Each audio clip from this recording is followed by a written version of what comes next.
At meron tayong 10 minutes na lang na rebuttal at 7 minutes na cross. Meron tayong 5-minute na final conclusion. So mga kapatid, ang ating rules again, standard rules ito ng Russia TV. Rule number 1, ang lahat ng sagot ay kailangan sagutin ng 20 seconds maximum. Either ito ay close-ended or open-ended question. Kung titigil ang sumasagot ng at least 3 seconds, magsasabi na ang moderator ng next question. Rule number 2 natin, kung close-ended ang question or categorical, kailangan sumagot doon sa pagpipilian muna bago magpaliwanag ng hindi lalampas ng 20 segundo. Rule number 3 natin, kung hindi niya sasagutin ang tanong, magkakaroon siya ng pagkakataong magpaliwanag mga kapatid ng 10 segundo. Rule number 4, sagutin ang tanong na naaayon sa tanong. Rule number 5, sa first stand, doon lang dapat magtanong sa inilatag ng kutunggali. At kung tinatanggi niya, ay automatic next question. Yan. At sa rebuttal, doon na pwedeng itanong ang lahat. Rule number 6 natin, debater na makakatanggap ng 2 warning sa akin ay may disiplina yan. Ayan. Rule number 7, bawat senaryo ng objection, isang beses lamang maaaring magpaliwanag. Isang objection lang at hindi susundan ng sunod-sunod na objection. Isang clarification lang din every question mga kapatid. At no objection during final conclusion. Rule number 8, hindi po pinapahintulutan ang mga ataking naglalarawan sa physical na itsura ng ating mga katunggali. Kasama na din dyan yung ating mga pagmumura na nakasanayan mga kapatid. At out of topic, syempre, are not accepted. Rule number 9, no challenge question. Ito yung mga tanong na kung mabasa ko or paano kung mabasa ko ay hindi papayagan na maitanong mga kapatid kahit pa sumang-ayon yung kabilang panig. Rule number 10, ayan. Ito lamang ang iiral na patakaran bilang pagsasaayos ng debating ito. So sumasang-ayon ba ang ating affirmative sa nabanggit? Yes, sang-ayon ako. Sumasang-ayon din ba ang ating negative? Yes, ngayon. Okay mga kapatid. Again, this is your host, moderator, streamer mga kapatid, at timer na din. Admin Russia Vista mga kapatid ng Russia TV. At ako po ay isang Catholic Defender mga kapatid. One of the member of the Templar of Truth. So mga kapatid, bago natin simulan ang ating debate, syempre gusto ko muna silang magpakilala mga kapatid. Mga hindi nakakakilala sa dalawang ito. At kung ano din yung inaasahan nila sa kanilang katunggali. So unahin natin ang ating affirmatibo. Pakilala ka kapatid. Yes, good evening po. Maraming salamat Bro Russia. At magandang gabi sa inyong lahat. Ako po si Brother Ruben ng Kilada ng Seventh Day Adventist Church, San Fernando, Pampanga. Sa debating ito ay tatayuan ko na ang tao ay nilalang na walang Excuse bro, parang hindi talaga malinaw. Itutuloy ko lang. Ang tao ay nilalang na walang kasamang kaluluwa. Ngayon ang topic ay patutunayan ng tao pag namatay ay walang kaluluwa na dumidiretso sa langit, sa heaven. Kaya Bro Russia. Ng tao ay pag namatay, wait lang bro. patay na. Okay. Bro Romel. Wala na talagang kaluluwa. Bro Russia, hindi ko marinig, choppy talaga. Choppy. So ganito na lang. I-off mo na natin yung camera ni Ruben para matulungan ka. Ayan. Choppy ako sa sinalita ni Bro Ruben. Oh, sige lang. Ganito bro, malinaw ba? Bro, malinaw. ikaw Bro Russia, malinaw sa akin. Malinaw ka sa akin Bro Russia, Bro Ruben. Choppy talaga, wala akong unawaan sa sinabi niya. Ikaw din napuputol ka din dito sa akin bro. So ganito bro, ito na nga yung sinasabi ko ba na gusto nyong ituloy, ituloy natin kung ganyan yung condition mo. Pero kung ayaw nyo, reschedule natin, okay naman. Anong gagawin natin sa tingin nyo? Pwede bukas, baka mabuti ng bukas yung panahon kasi maambon. Ikaw, Bro Ruben. Ay halimbawa, Bro Romel, ngayon, naririnig mo ng malinaw yung sinasabi ko. Okay na. Pero kanina, halos lahat ng mga mo ay choppy. Ganyan pala, mas maganda pala yung naka-off ako para ano. Pwede. Pwede na to ganito. Oo. Sige, subukan natin. Tuloy natin para... Okay. So, tapos nang magpakilala si Brother Ruben, mga kapatid. By the way, mga kapatid, si Brother Ruben ay isa sa talagang nakikipagdebate, mga kapatid, dito sa Russia TV. Madami na din siyang debate dito, mga kapatid, sa iba't ibang debater. At yun, siya yung affirmative sa gabi na ito, mga kapatid. Brother Ruben ng Seventh-day Adventist. Dito din, mga kapatid, sa ating negative. Pakilala ka din, bro. Okay, thank you, bro. Magandang gabi po sa lahat, sa mga kapatid at sa mga viewers namin. Ito po ay isang friendly debate lamang at pangalawa na po itong pagharap namin ni Bro Robin ng SDA. At ang topic namin ngayon ay tungkol po sa soul sleep na patutunayan ng ating katunggali na matapos mamatay ang tao sa physical ay matutulog lamang ang kaluluwa at hindi totoo na pupunta sa hell o sa impyerno. So maraming salamat po. Sana ay yung Panginoon ang magbigay sa atin ng pagmamahal at heavenly wisdom na ating maunawaan, mag-gets natin yung aral na tama na mula sa salita ng Diyos upang ating ma-apply sa ating mga buhay. Maraming salamat po at God bless. Okay, that is Brother Romel, mga kapatid. Ang tatay yung negative naman, ang tututol sa paksa ngayon, mga kapatid. Siya po ay isang baptist. So, before natin simulan ang ating debate, please share yung ating live streaming ngayon. Mga gustong ganito, sa mga gustong ganito yung ating mga content, mga kapatid, religious debate. At napaka-peaceful naman yung ating pag-uusap, mga kapatid. Ayan. So, I hope, mga kapatid, marami tayong matutunan ngayong gabi. At you can comment down your yung pananaw. Ayan. Kung ano yung mga nangyayari sa debate. So, babasahin natin after ng cross-examination. And mga kapatid, so, tuloy-tuloy tayo dito, mga kapatid, at simulan na natin ang ating debate. Bibigyan ko ng 15 minutes sa unang pagpapahayag si Brother Ruben sa kanyang pagpapatunay na magbabakasyon ng 1,000 teka. Patutunayan ko na after physical death, matutulog lang ang kaluluwa ng tao. Di totoo na pupunta agad sa heaven or hell. Mali pala yung thumbnail na nalagay ko yan. So, Brother Ruben, your time start now, bro. Okay, maraming salamat.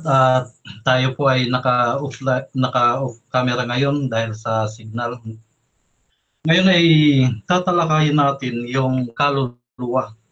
Ang topic, patutunayan na ang tao pag namatay ay ang kanyang kaluluwa ay matutulog lang at hindi didiretso sa langit o kung saan man.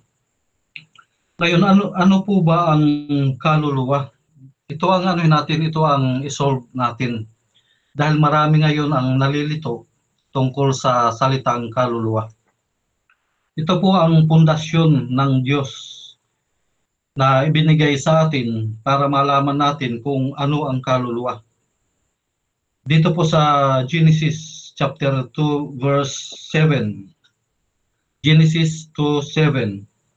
Sabi dito, at nilalang ng Panginoong Diyos ang tao sa alabok ng lupa at hiningahan ang kaniyang mga butas ng ilong ng hininga ng buhay at ang tao ay naging kaluluwang may buhay.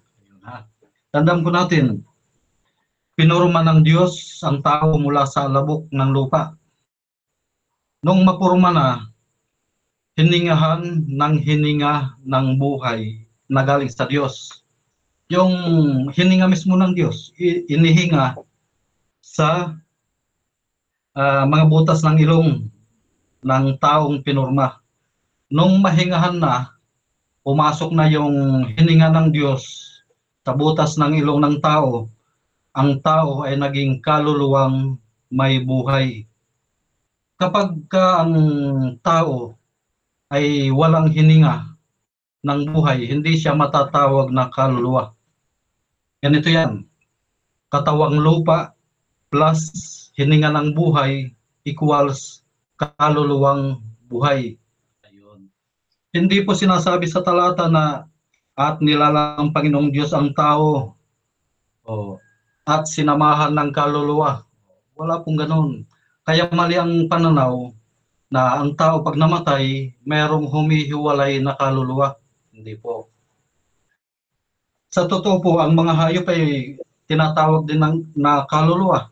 Tingnan natin ang Revelation 16 verse 3. Sabi dito, at ibinuhos ng ikalawa ang kaniyang mangkok sa dagat at naging dugo na gaya ng isang patay. At ang bawat kaluluwang may buhay sa makatuwid ay ang nangasa dagat ay nangamatay. Ibig sabihin, yung alimango pala, kaluluwa din. Wag po natin sabihin ng pag namatay yung alimango ay yung kaluluwa niya ay pupunta sa langit.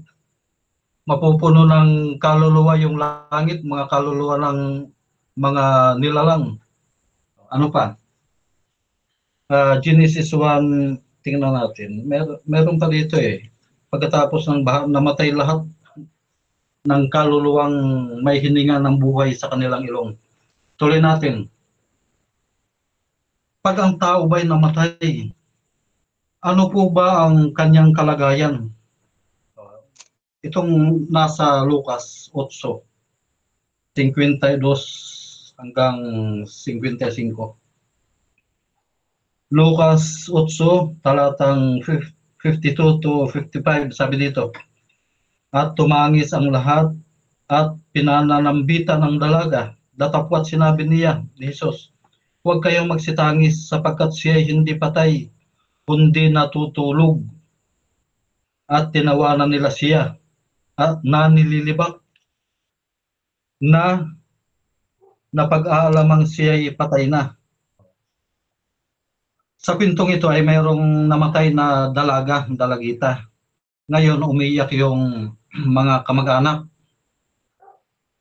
Nung dumating si Jesus Christ, sabi niya, huwag kayong umiyak, hindi yan patay, natutulog lang.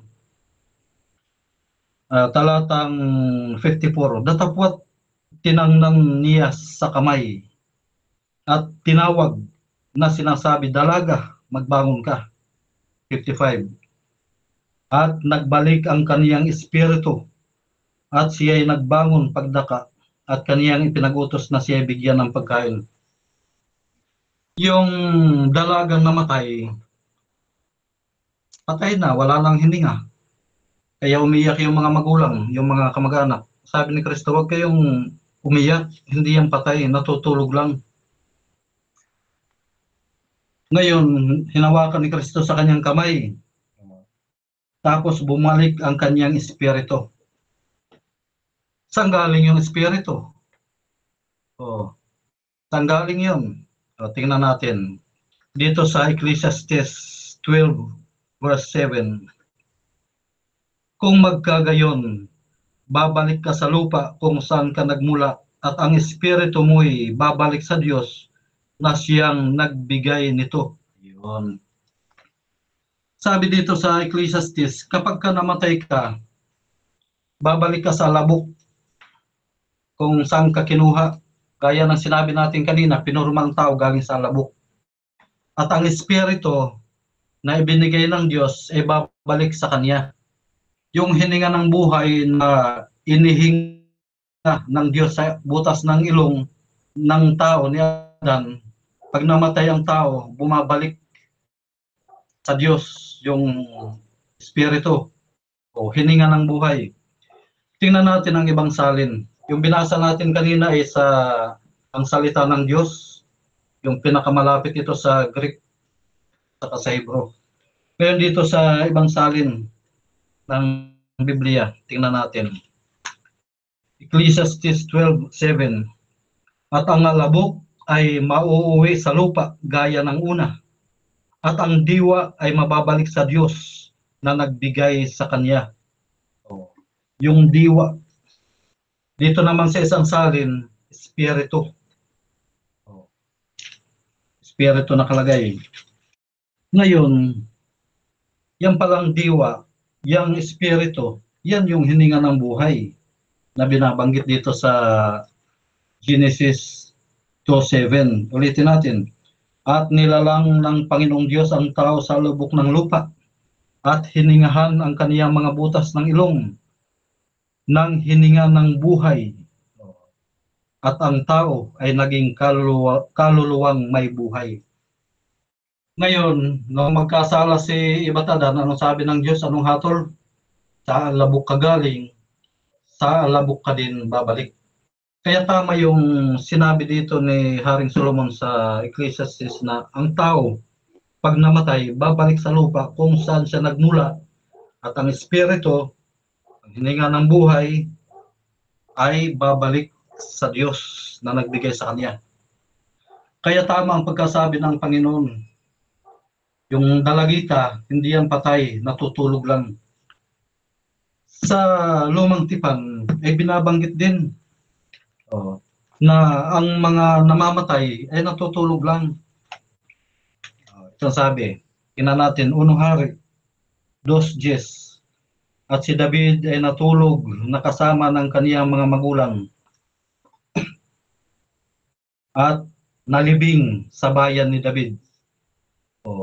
Pagbabasahin natin tuloy-tuloy ang mga talatang ito sa 12 at si Solomon na naupo sa luklukan ni David ay natulog din. Sumunod yung kanyang anak, tuloy-tuloy yan.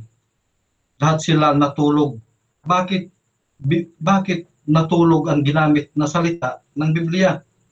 Dahil nga gigisingin, bubuhayin. Sa 1 Tesalonica 4:16, tingnan natin. Yung araw ng paggising sa mga patay, sa mga namatay kay Kristo. Sabi dito, bababa ang Diyos mismo. Sabi dito, sapagkat ang Panginoon din ang bababang mula sa langit na may isang sigaw. Kaya may sigaw, tatawagin yung mga natutulog. Malakas na sigaw ito.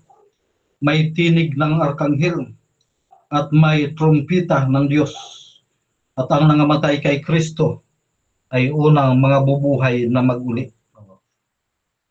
Kaya nagpapatunog ng trumpita at sumisigaw si Kristo.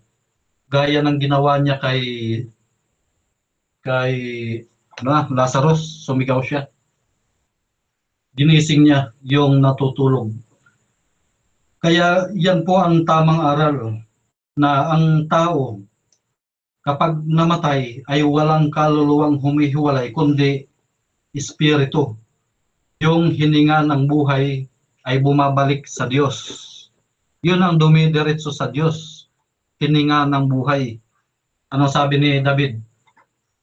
Sa awit 146 verse 4 ba yun? Ano sabi? Ang tao, pag namatay, wala na yan. Wala nang nalalaman yan. Kaya mali ang aral na ang tao pag namatay, yung kanyang kaluluwa naglalakbay, pumupunta sa langit. Mali po yun. Hindi po naglalakbay ang kaluluwa. Wala nang matatawag na kaluluwa pag ang tao namatay. Tandaan po natin, katawang lupa plus hininga ng buhay equals kaluluwang buhay. Pag walang hininga ng buhay, walang lilitaw na kaluluwa. Hindi makukumpleto yung kaluluwa. Kaya nga mayroon niyang sangkap Katawang lupa plus hininga ng buhay equals kaluluwang buhay. Ayun. Yan ang maliwanag.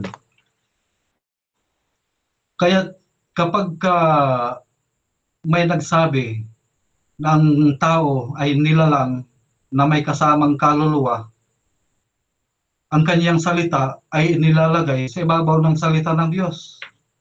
matibay yung talata sa Genesis 2:7 at sinasabi ng Diyos na nilalang ang tao mula sa lubok ng lupa, hiningahan ng hininga ng buhay, at ito'y naging kaluluwang may buhay. Hindi sinabing naging dalawa, katawan at kaluluwa, hindi. Isa lang yan.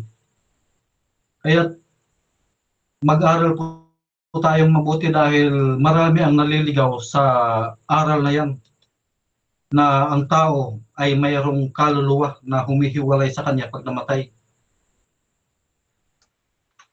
Maraming nadadaya dito. Talagang binabago ni Satanas ang aral ng Diyos para lituhin ang mga tao. Ganun yung po yan. Kaya malinaw ang sinabi ni Kristo, di ba? Natutulog lang yan. Di yan patay. Dahil kapag kay binalik yung hininga ng buhay, mabubuhay siya. Magiging kaluluwang buhay. Ang tao po ay nilalang na mortal. Ibig sabihin, subject to death. Kaya nga nung bumagsak sila sa pagkakasala, si Eva at Adam, ay hindi sila pinahintulutan pa ng bunga ng puno ng Tree of Life. Kasi sabi doon sa Genesis 3:22 hanggang 24, baka sila yung maging immortal. Kaya't yung aral na kapag ang tao ay namatay, yung kaluluwa niya ay pupunta sa langit, ibig sabihin immortal. Mali.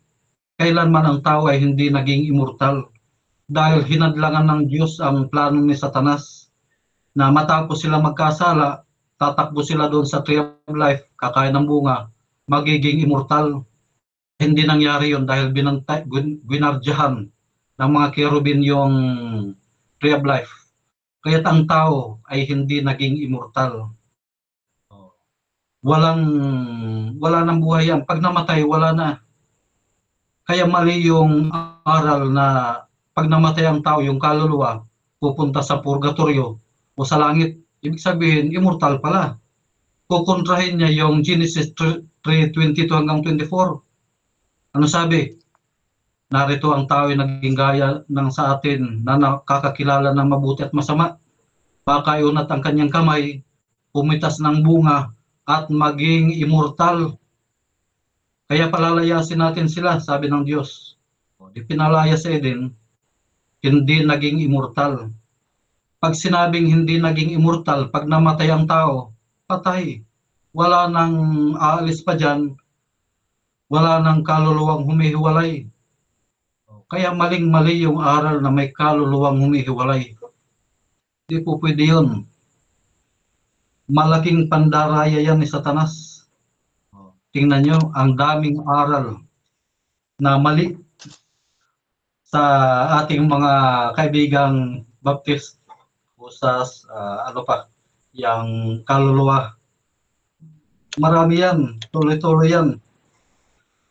Kaya kung tayo'y magsasaliksik ng kasulatan, talagang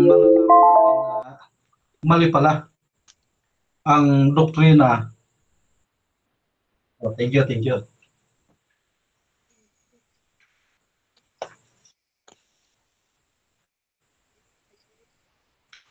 Dako tayo sa 10 minutes na pagtatanong. Proceed, bro. Sige. Unang tanong ko, bro, clarification muna ito.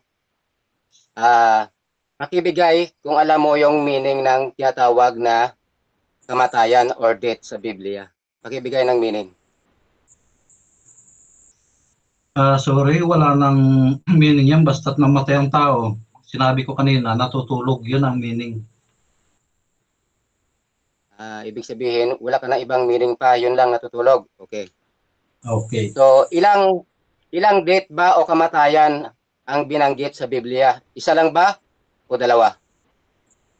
Isa lang.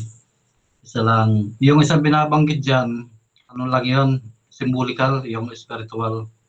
Halimbawa, sinabing yung mga Parisiyo nakausap ni Kristo, para kayong mga libingan, para kayong mga patay, pero buhay pa. Ano lang, symbolical lang yun. Isa lang ang tunay. Pag namatay ang tao, wala na. alin ba ang bumabalik sa lupa? Ang pisikal ba na katawan ng tao o ang kaluluwa? Sagot, gaya ng binasa natin kanina sa Ecclesiastes 12, 12:7, sabi, pag namatay ang tao, babalik sa labok. Yun din ang sinabi ni Kristo sa Genesis 3:21 patuloy. Kung saan ka galing, doon ka rin babalik. Ngayon, yung espiritu niya, yung hininga ng buhay, babalik sa Diyos. Next. Ano ba ang natutulog sa mga binasa mo? Yung kaluluwa ba o yung katawang lupa? Sagot. Yung katawang lupa. Sinabi yan ni Kristo na natutulog lang, ano yan pananalitang ano yan may meaning kasi yan. Natutulog, ibig sabihin, gigisingin, may pag-asang buhayin. Walang kaluluwa. Pag namatay ang tao, hindi lilitaw yung salitang kaluluwa kasi yung hininga umalis na. Matatawag lang na kaluluwa kapag kumpleto, katawang lupa plus hininga ng buhay equals kaluluwa. So, ibig sabihin pag namatay ay hindi na kayang kausapin sa kabilang buhay? Yes or no? Hindi na. Pag namatay, wala na siyang nalalamang anuman ayon sa mga kasulatan. Patay na. Naging alabok na nga. Paano malalaman ng alabok yung nangyayari? Patay. Naging alabok na nga siya. Patunaw na. Next. Next question ha. Si Abraham, si Moses at si Elias, namatay na ba sila noon pa sa Old Testament? Yes or no? Si Elijah, hindi yan namatay. Hindi Elijah, Elias. Si Elias po, si Elias. Elias, hindi si Elijah. Yun na yun. Si Elias. Elijah. Pareho lang yan. Iba si Elijah. Si Elijah at saka si Elias, pareho lang yan. Isa yan. Wala. Ang ibig sabihin, si Moses, si Abraham, namatay na ba sila sa katawan? Sa Old Testament? Si Moises, namatay pero binuhay yan. Pinagagawa na nga yung katawan niya Binuhay yan, kaya nga nagsasalita si Moises doon sa Transfiguration Nagsasalita na kausap kasama ni Kristo at saka si Elijah.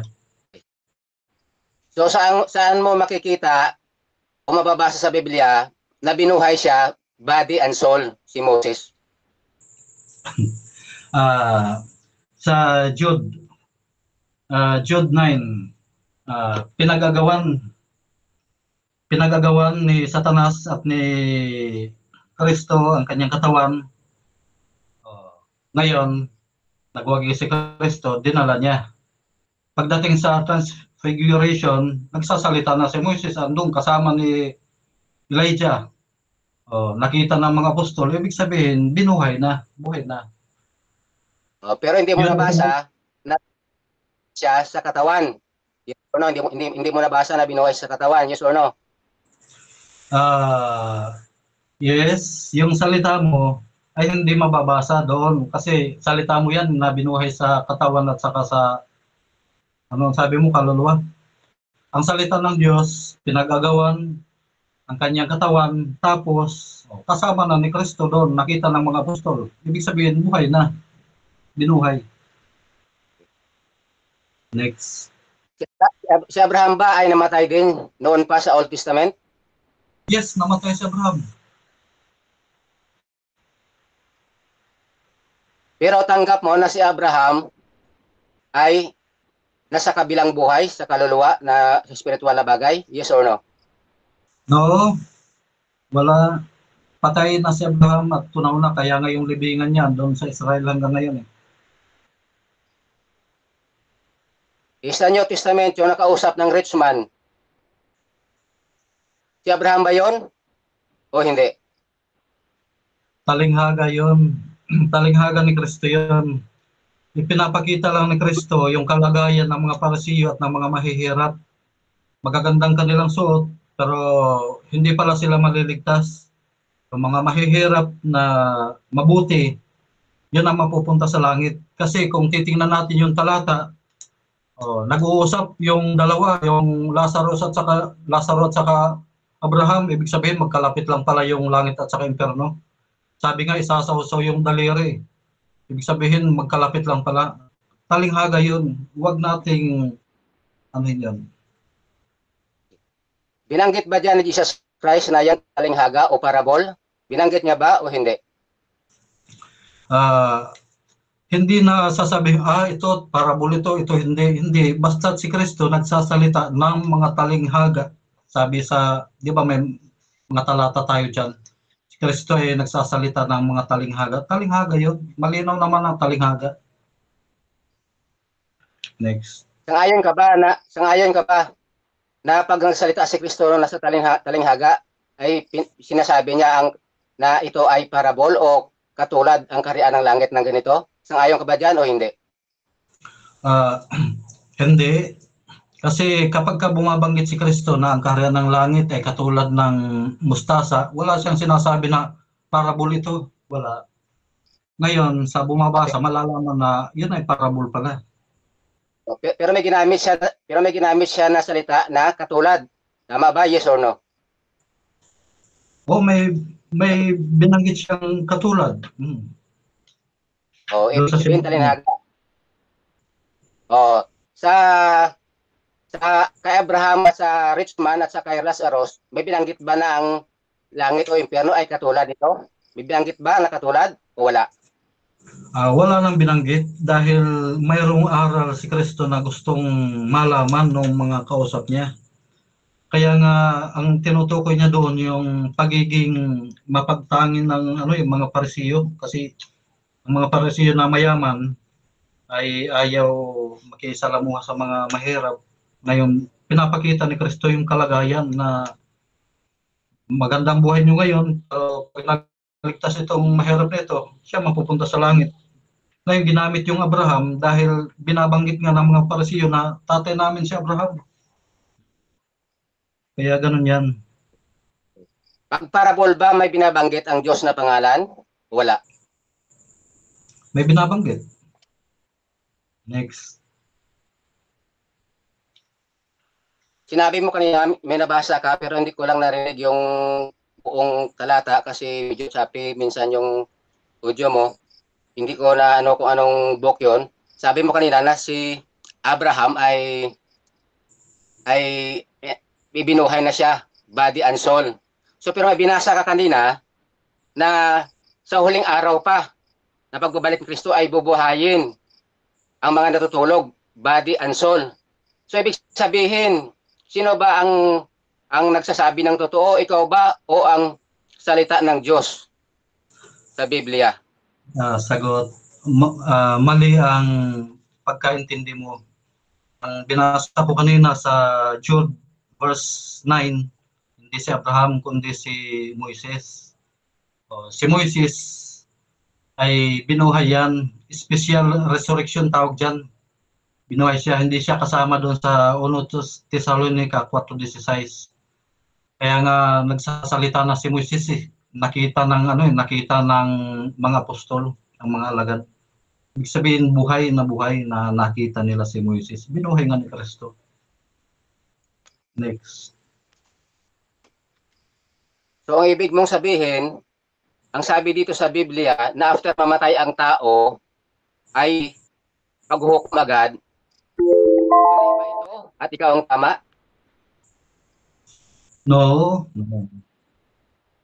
Okay, so dyan nagtatapos mga kapatid ang unang pagtatanong ng ating negative sa affirmative. At syempre dako tayo sa kanyang presentation din ng negative. Brother Romel ng Baptist bilang negatibo, your time start now. Okay, maraming salamat bro. So sa ating katunggali, tinanong ko siya kanina kung makabigay siya ng meaning biblical ng tinatawag na kamatayan. At tinanong ko rin siya kung ilang bang kamatayan na binanggit sa Biblia. Sabi niya isa lang daw. So para sa ating mga kaibigan na hindi pa nito nakakaalam, so bigyan ko muna kayo ng konting kaalaman kung ano bang ibig sabihin ng kamatayan. Kahit ang dictionary kasi hindi ito ma-explain. So sa Biblia lang po ito natin malalaman ang tamang meaning, ang explanation ng tinatawag na death sa physical at death sa spiritual. So ang death sa physical po, ang ibig sabihin po nito ay yung separation po ng iyong kaluluwa sa iyong katawan. So yan ang meaning ng death or kamatayan. Ibig sabihin, separation ng kaluluwa mula sa kanyang katawang lupa. So mababasa natin dyan sa James 2:26. Ang sabi dyan ni Santiago na ang katawang walang espiritu ay patay. So yun ang ibig sabihin kanina sa binasa niya sa mga presentasyon niya na nang nagbigay ng buhay ang Diyos. Tama naman kasi ang Diyos nagbibigay naman ng buhay.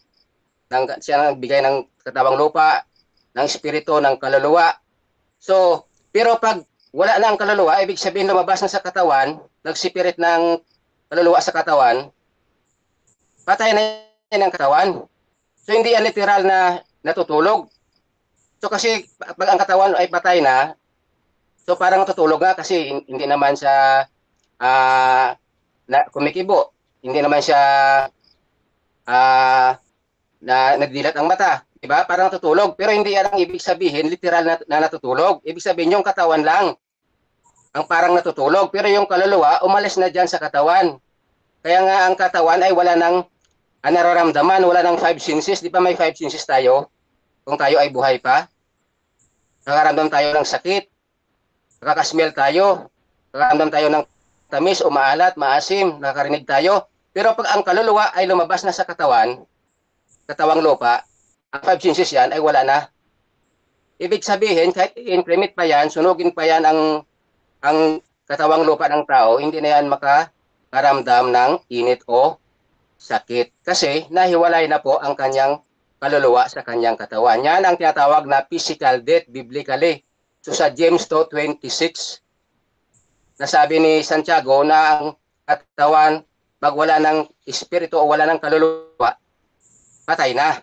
So ibig sabihin, ang patay, wala ng kaluluwa. So anong binabanggit yan? Ibig sabihin na natutulog lang, parang natutulog o natutulog. Ang katawan, hindi yung kaluluwa. Kasi ang kaluluwa, hindi yun namamatay. Spiritual na bagay yun. Hindi yan namamatay. Ang namamatay lang yung makikita natin, mga temporaryo lang yun, nakikita. Sabi niyan, diyan sa Biblia, di ba yung mga verse tayo dyan, mga bagay na nakikita ay temporary lamang. Pero mga bagay na hindi nakikita ay hindi nawawala, walang hanggan yon, hanggang eternal life. Sa eternal yon, walang katapusan. So ang katawan, temporaryo lang, katawang lupa, pero ang kaluluwa ay permanente na ito sa kabilang buhay. So, ano naman ang tinatawag na ikalawang kamatayan o spiritual death? Sabi niya kanina, ito ay parable, hindi po ito parable. Nababasa natin yan sa Revelation 20 verse 14. Sabi diyan, and death and hell were cast into the lake of fire. And this is the second death. So ang spiritual pala na kamatayan, panina ang physical death, separation ng kaluluwa sa kanyang katawang lupa. Ito naman yung pinag-iba sa spiritual death, separation pa rin po ito. Pero hindi sa katawan kasi wala siyang katawang lupa eh. Separation po ito mula sa Diyos. Bakit nasipara sa Diyos? Kasi hindi siya nakapunta sa langit. Yung hindi mga ligtas, doon sila ihahagi sa dagat-dagatang apoy. At tinatawag yan na ikalawang kamatayan. Hindi naman yan literal na mamatay ang kaluluwa. Ibig sabihin, pag sinabing kamatayan, ibig sabihin separation yan. Sa physical death, separation ng kaluluwa sa physical. Sa spiritual death, separation ng kaluluwa mula sa Diyos. Kung ang tao ay hindi naligtas, yan. Doon sila sa second death sa lake of fire. Pero ang lake of fire ba ay may katapusan ba ang pag-torment sa kanila? Ang pagparusa sa kanila? Namamatay bang kailang kaluluwa? Hindi. Revelation 20 verse 10, sabi dyan, and the devil that deceived them was cast to the lake of fire and brimstone, and the false prophet are, and they shall tormented day and night forever and ever. So napakaklaro po. So hindi po kami yung naligaw, kayo po ang naligaw, Bro Ruben. So sana po may matutunan kayo dito sa meaning pa lang ng physical death at spiritual death. Hindi mo alam kung anong ibig sabihin ng kamatayan. So ang ano mo lang, naunawaan mo lang ay napakasimple lang, literal. natutulog. Kahit nga sa doktor, pag nag-declare ang doktor na pasyente, dito arrival na ito. Pag mag-debate ka pa sa doktor na, Dok, hindi pa yan patay. Buhay pa yan, natutulog lang yan. Tapos, siguro baka sabihin nila na ikaw ay may diferensya na. Kasi pag patay, ibig sabihin, lumabas ng kaluluwa, hindi na yan gumagalaw ang katawan. So, ang katawan, ang ibig sabihin, parang natutulog lang kasi wala ng kaluluwa, wala ng buhay. So, ang ating po katawan ay binubuo po na ito ng tatlong bagay. Ito po yung body, and soul, and spirit. Mababasa po natin yan sa 1 Thessalonians 5:23. So, body and soul, or soul and spirit and body. Na ginamit po dito ang and po na word ay ito po ay ginagamit para i-join ang words or group of words sa isang phrase lamang o statement. So more conjunction po ito, ang and na word conjunction, ibig sabihin a situation in which two or more things happen at the same time or in the same place. So, ibig sabihin, ang katawan natin, isa lang katawang lupa, pero binubuo po ito ng tatlo. Yung katawang lupa, una. Pangalawa, yung espiritu, yung consciousness natin. Yung kakayahan nating makilala yung tama at mali. At tayo ay ma-discern natin yung anumang bagay. At ang soul po, ito po yung ang nakakaramdam. May 5 senses po. So, body, soul, and spirit. Di na kailangan lagyan pa ng word and, body and soul and spirit. Kung ito ay iisang bagay lang. So, kuha niyo ba? So, ang sinabi niya kanina na ang kaluluwa daw natutulog lang at si Moses ay binuhay na mag-uli. So, pinunta niya ang sitwasyon niya kanina. Dahil sabi niya, pagdating pa ni Kristo ay bubuhayin mag-uli yung mga namatay doon sa dagat o sa amang lugar na patay ang katawan niya. So, ibabalik yung kaluluwa niya sa kanyang body upang mabuhay mag-uli. Resurrection. Para hatulan yung hindi naligtas sa impyerno. Dagat nga po yung mga naligtas doon na sa langit, pero heavenly body na yun o spiritual body na hindi na yan mamatay. So, si Kristo,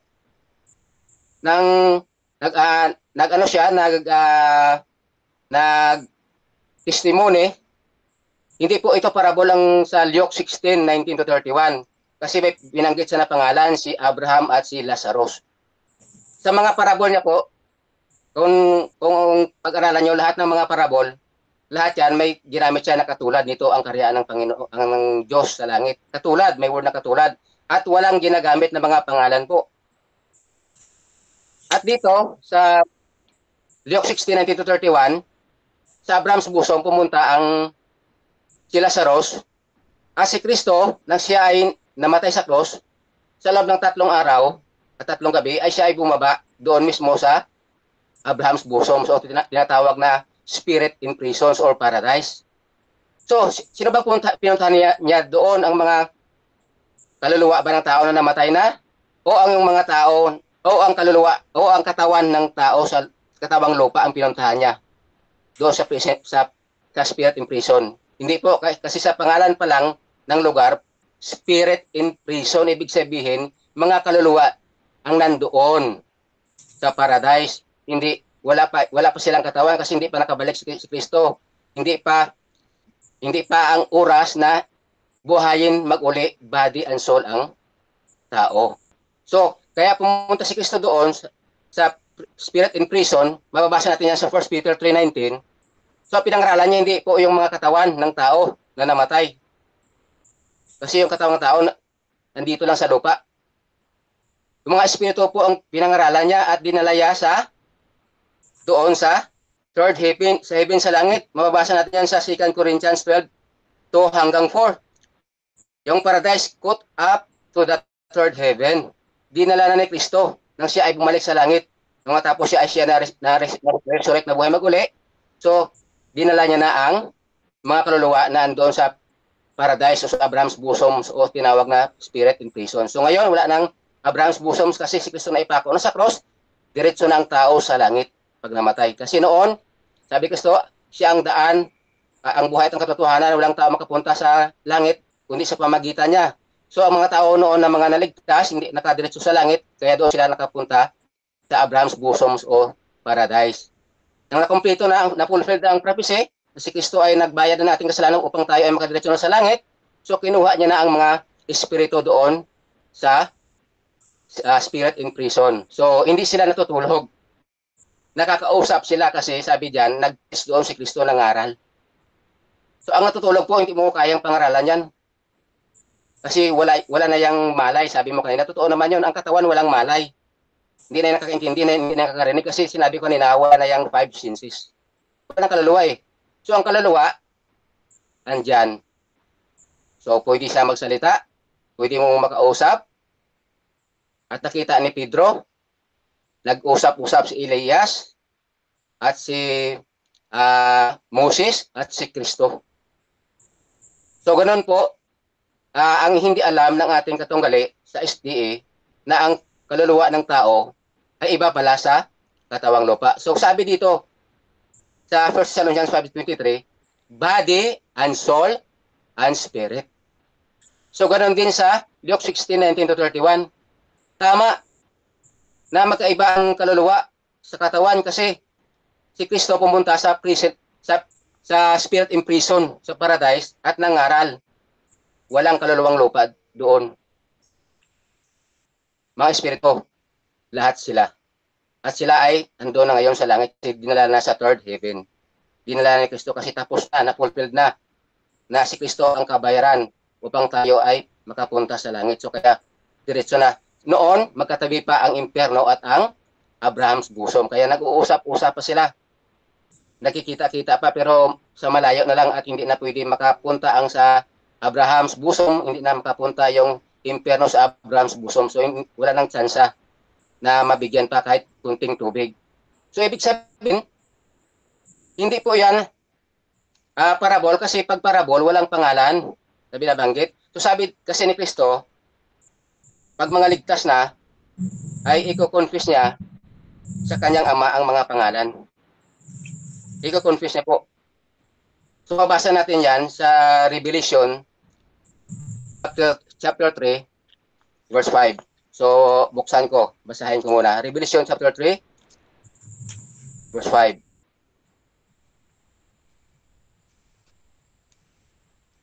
Saglit lang po kasi mano-mano tayo.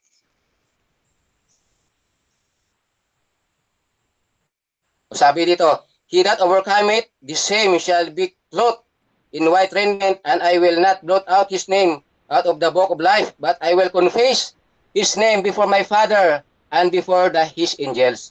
So pag ligtas pala, pag nangaral ang Panginoon, nagtestimony siya sa mga nangyari, sa totoong nangyari, na nakalipas, katulad sa mga naligtas na mga tao, ay pinapangalanan niya na ando na sila sa paradise o ando na sila sa kabilang buhay. Masaya na sila o komportable na sa kanilang buhay. Pero yung rich man na nandoon sa impyerno, ay pinangalanan.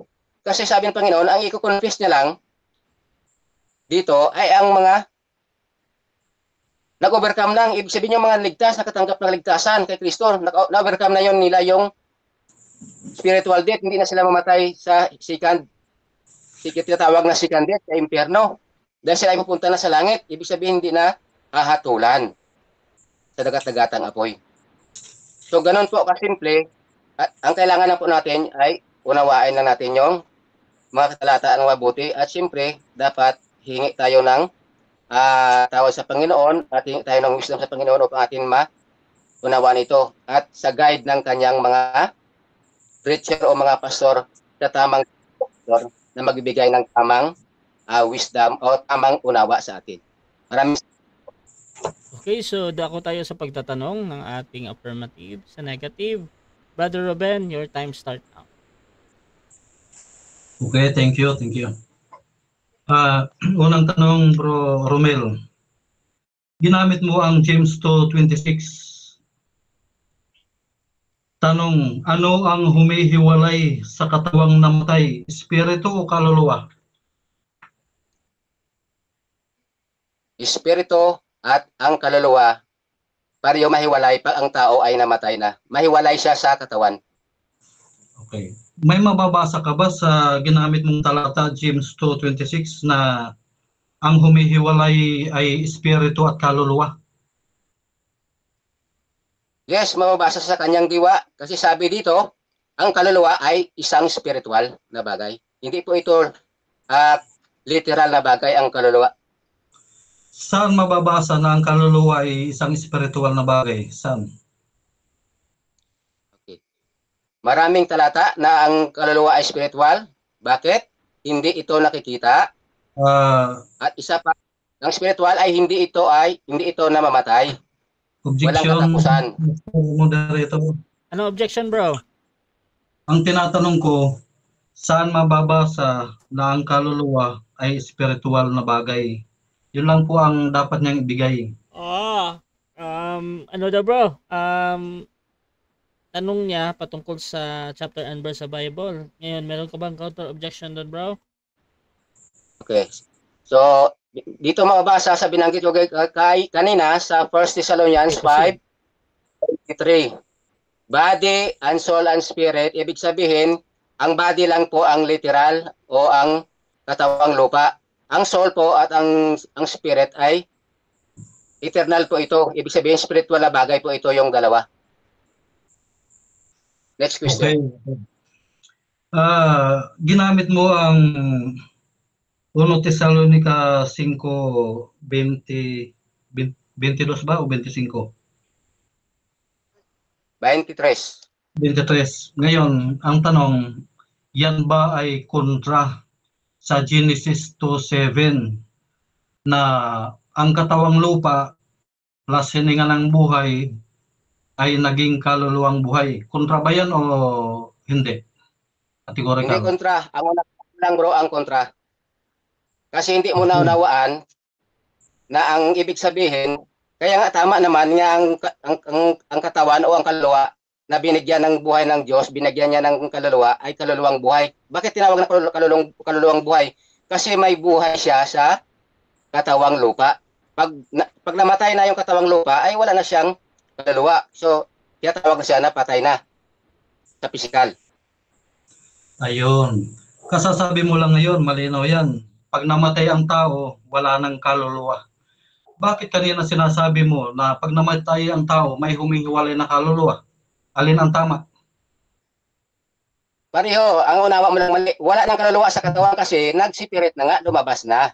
Ando na siya sa kabilang lugar, sa spiritual na lugar o sa kabilang buhay. Hindi siya nawawala na hindi nag-i-exist siya. Hindi na siya nag-i-exist doon sa katawang lupa kasi lumabas na nga siya eh.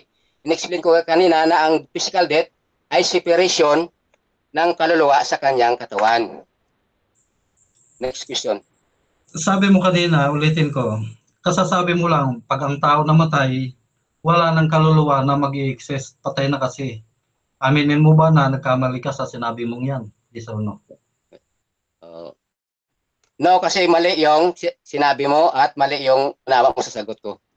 Hindi ko sinabing hindi nag-i-exist sa kabilang buhay. Ang sagot ko, wala na ang kaluluwa sa kanyang katawan. Kaya ang katawan hindi na nakakaramdam. Kasi paano sa makaramdam ang kaluluwa? Umalis na sa kanyang katawan. Ando na siya sa kabilang buhay. Okay, ang tanong, may binabanggit ba sa Biblia na kabilang buhay? Pakibigay ang talata. Yes. Pag namatay ang tao, sabi dito, babasahin ko. Okay lang ba? Sige, anong talata? Okay.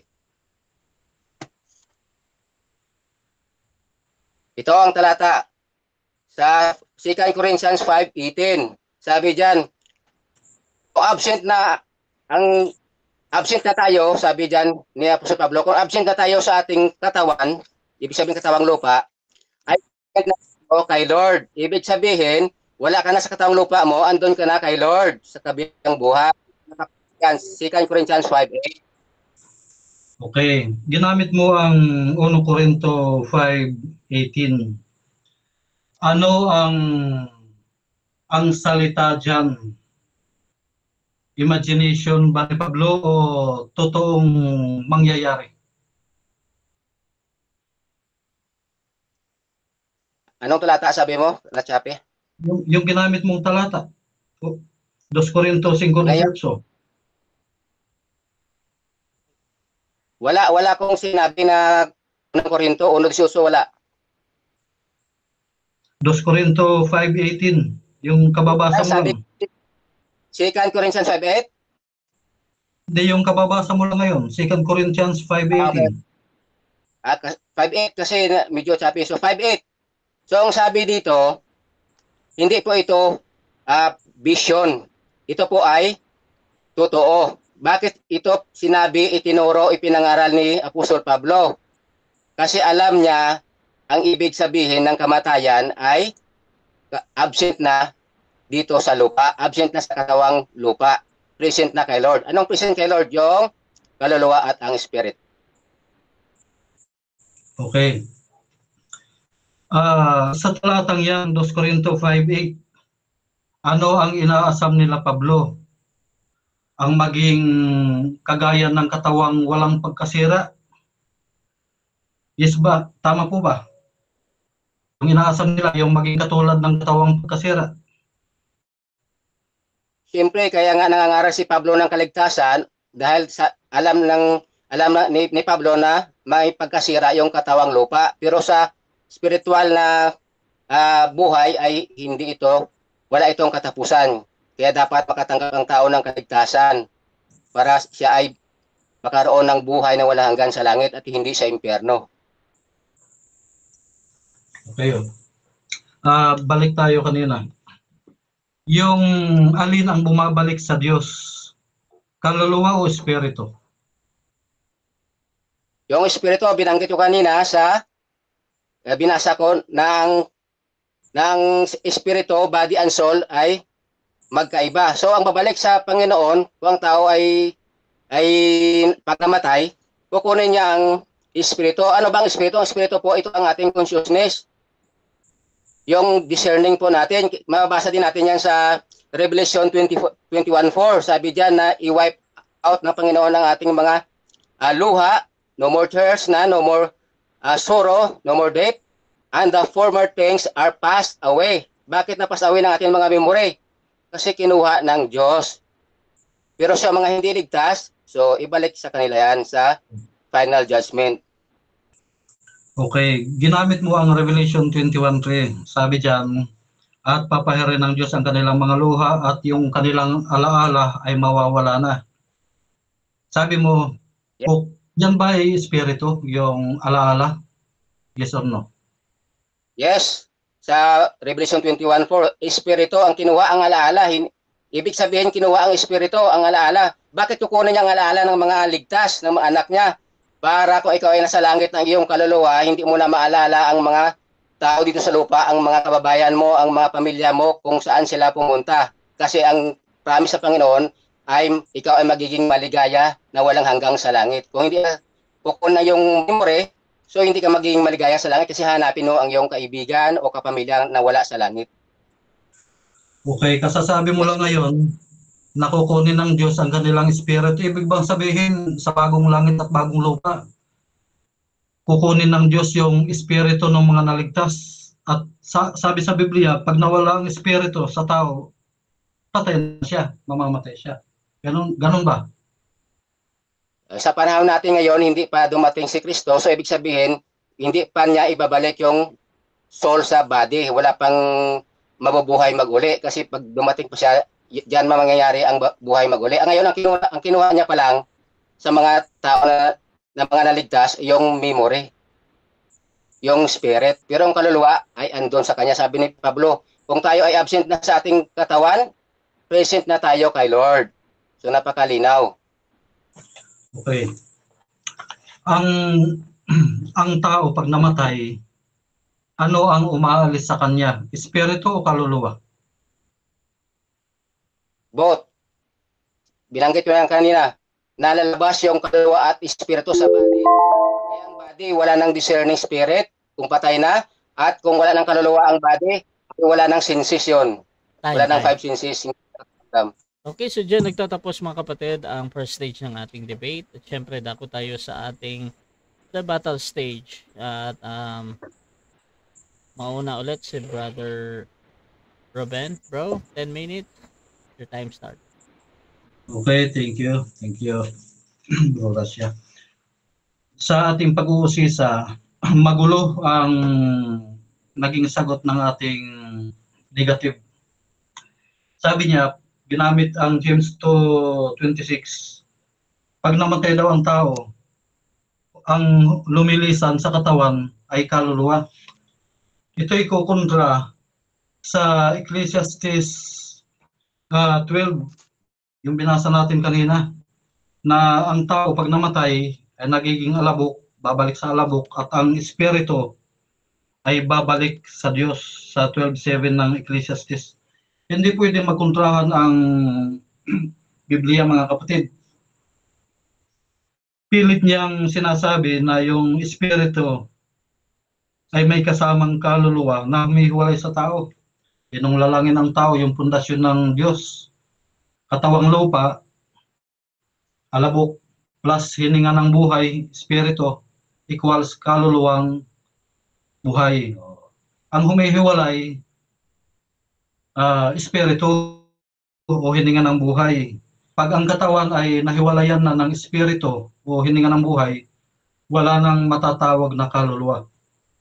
Ano yan eh? Halimbawa, box.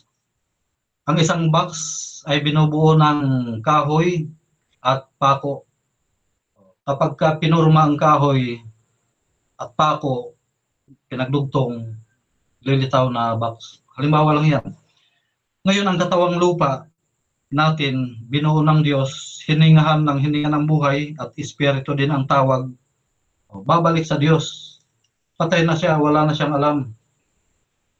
Kaya malabo yung naman yung Revelation 21 verse 4 na sa bagong langit at bagong lupa. Mga ligtas na ito ha. Final na yan. Papahirin ng Diyos ang kanilang mga luha at ang kanilang alaala ay mawawala. Yung alaala ang mawawala. Yung memory ng nakaraan, yun ang mawawala. Ang sinasabi na ating negative, mawawala daw, alisin daw ng Diyos yung espiritu. Di nangamatay silang lahat doon. Kasi ang tao, pag inalisan ng espiritu, mamamatay. Kaya nga yung babae, yung dalagang namatay, sabi sa Lucas 8:52 at 55, sabi doon, at bumalik ang espiritu o hininga ng buhay. At ang babae ay bumangon sa kanyang pagkakatulog.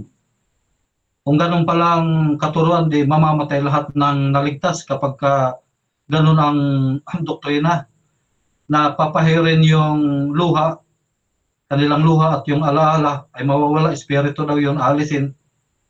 Mamamatay lahat yung mga naligtas. Walang tibay na doktrina. Aral na yan, aral ng mga mapanlinlang na espiritu. Ang ginamit niya kanina yung yung 1 Pedro 3:13 hanggang 20. Si Kristo daw nung mamatay, yung espiritu ni Kristo naglakbay, pumunta sa panahon ni Noe, nangaral daw. Ito ay isang kababaghang aral ng mga baptist, mga kapatid, ng iba pa mga relihiyon. Ano ito doktrina ito ni Satanas na nangaral daw si Kristo sa panahon ni Noe. Kukontra yan sa Hebreo 9 verse 27 at saka 28, sabi dito, at kung paanong itinakda sa mga tao ang mamatay na minsan at pagkatapos nito ay ang paghuhukom. Yung mga nangamatay sa panahon ni Noe na hindi naligtas, ang kasunod nun, paghuhukom na. Kung sa buhay man siya o sa kamatayan, wala nang second chance dyan. Nangaral si Kristo doon sa doon sa panahon ni Noe. Ba't siya mangangaral doon? Ba't hindi na lang dito sa panahon niya? At saka nangaral siya nung namatay. Hindi. Yan po ay symbolical. si Apostol Pedro ay hindi nagsasalita tungkol sa mga patay dito. Ang tinutukoy dito, yung Espiritu ni Kristo. Halimbawa, sino bang nangaral sa panahon ni Noe? Si, yung sa panahon ng Eden, ay sa panahon nila, Noe. Si Noe mismo nangaral. Anong sabi ng talata? Si Noe ay tagapangaral ng katuwiran. Tagapangaral siya ng katuwiran. Kaya hindi pwedeng si Kristo yung nangaral. Si Kristo ang nagdikta kay Noe na mangaral. Ang salitang ginamit dito sa yung pneuma, sabi dito.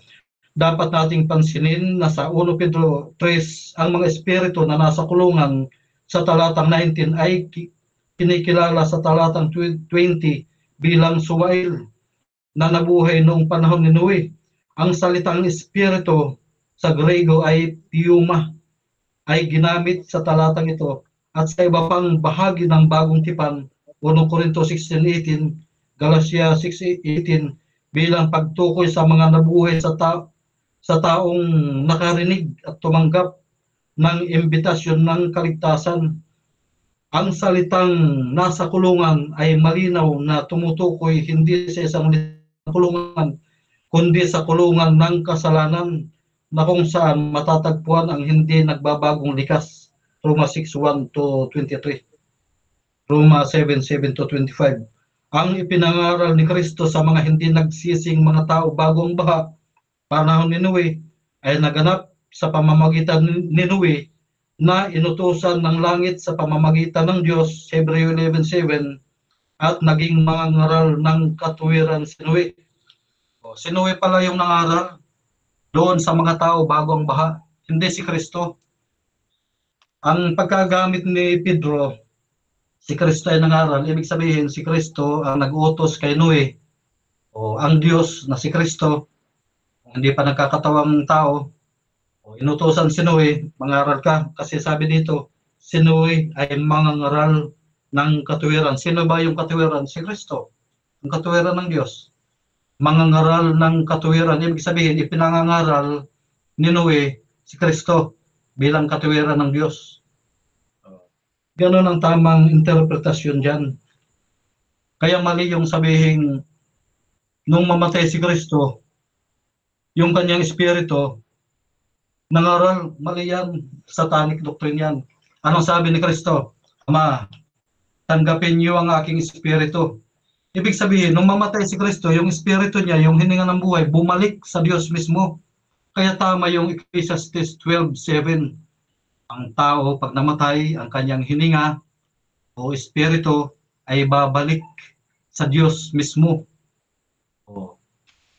Kaya maliwanag na bumalik sa langit, hindi pumunta sa kalaliman at nangaral.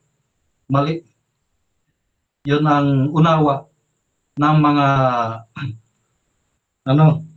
mga pahapyaw ng mga pag-aaral, walang malalim na mga aral. Kaya ganyan ang sinasamantala ni Satanas eh. Yung salita ng Diyos, pilit niyang ibahin para maraming malinlang. Ganun yan, kapatid. Anong sinasabi ni Pablo? Luwalhatiin niyo ang Diyos ng inyong katawan, inyong espiritu, inyong kaluluwa. Ang ibig sabihin ni Pablo, ang buo mong pagkatao.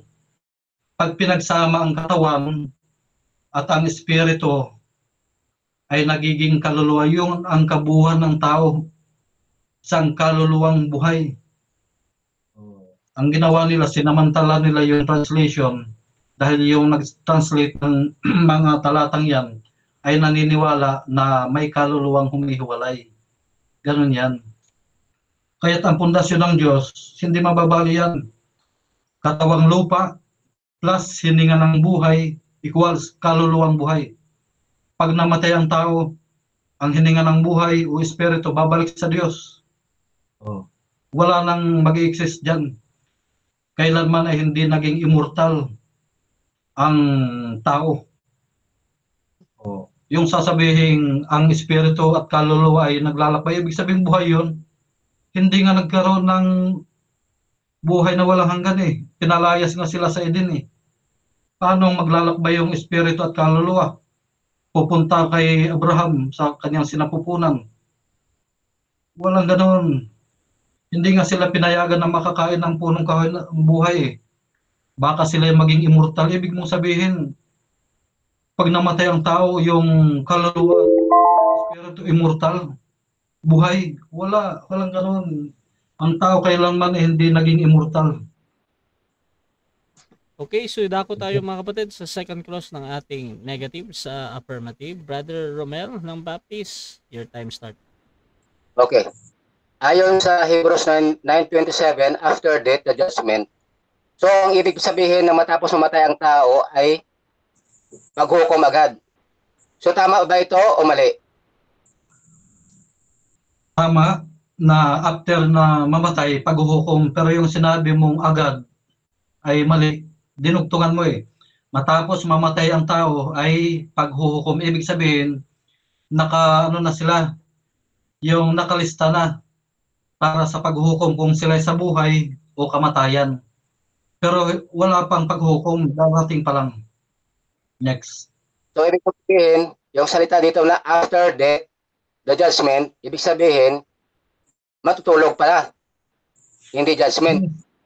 Kaya nga sabi, yes, kaya nga sabi sa Unong Hari, yung binasa natin kanina, at si David ay natulog. Sabihin, nakareserba siya sa paghuhukom o siya sa langit o sa kamatayan, dagat-dagatang apoy. Natulog silang lahat, sunod-sunod yan, lahat ng mga hari. Natulog.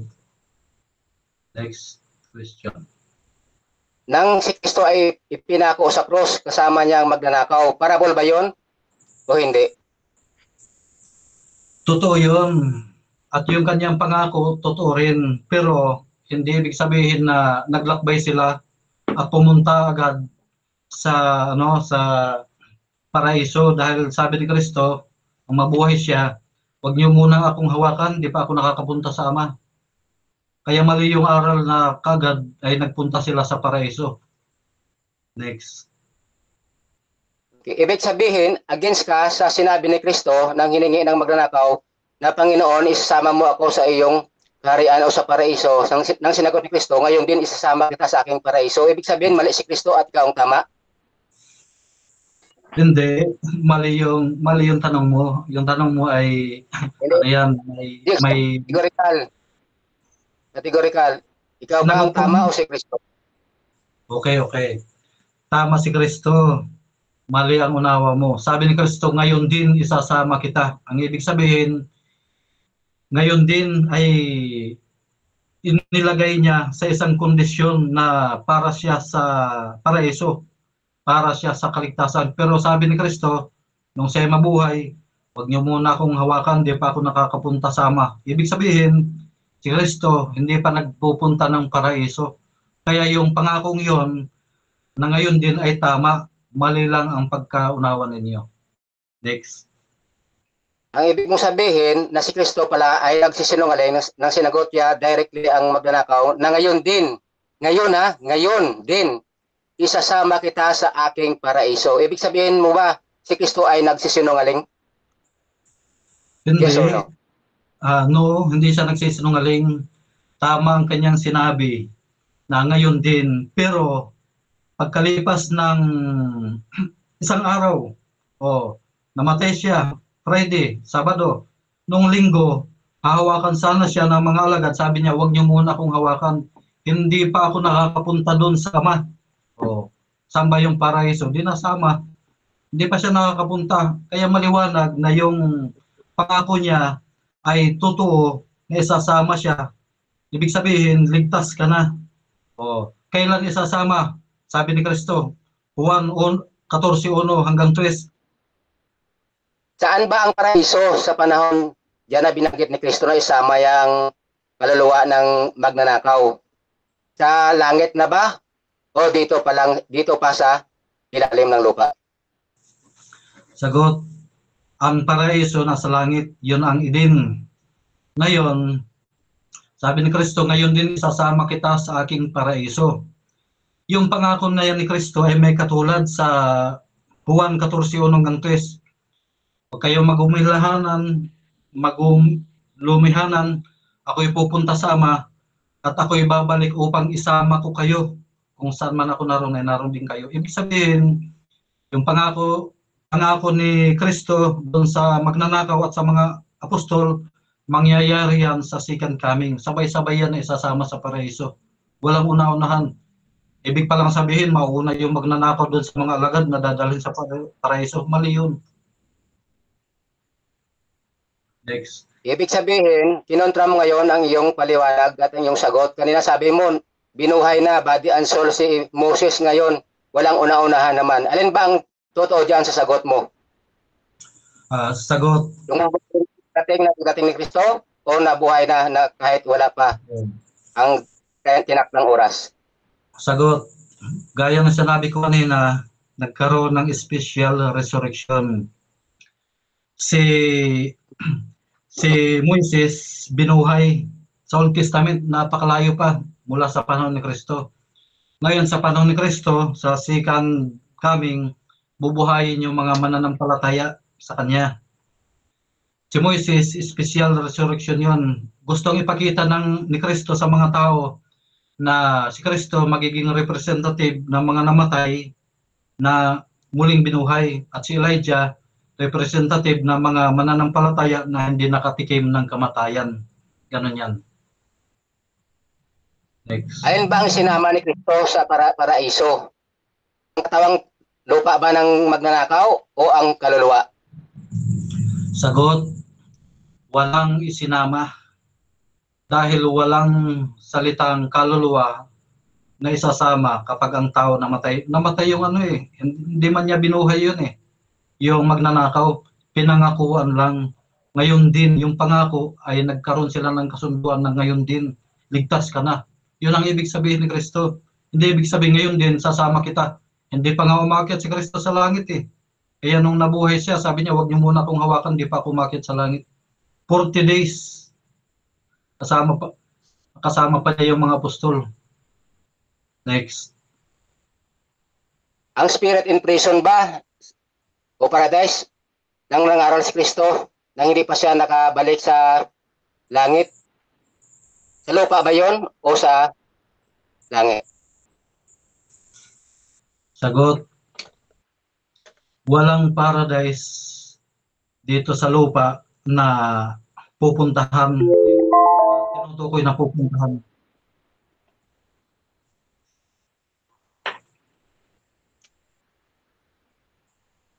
Dako tayo sa negative din na rebuttal. Brother Romel, your time start now, bro. Okay, so maraming salamat, bro. So kitang-kita na malabo pa sa madilim na gabi ang aral ng ating katunggali na walang buwan at bituin. Kasi yung mga sagot niya ay kontra-kontra. Sabi niya kanina na si Moses daw ay binuhay na noon pa sa Old Testament. Ipambihira. Hindi mo yan mababasa na si Moses ay kinausap na sa New Testament na siya ay namatay. Tapos kinausap ang kanyang kaluluwa. At binanggit niya naman sa sagot sa cross-examine sa kanya na walang una-unahan daw ang resurrection dahil hindi pa nakasikan kami si Kristo. So hindi pa masasabi natin o hindi pa mangyayari na ang kaluluwa ng tao ay ibalik sa kanyang katawan. At sinabi dito, kita nyo hindi niya masagot ng diretso ang mga tanong ko kasi yung mga mga paliwanag niya at ang aral niya ay galing talaga yon sa Diablo at sa tao kay Ellen G. White.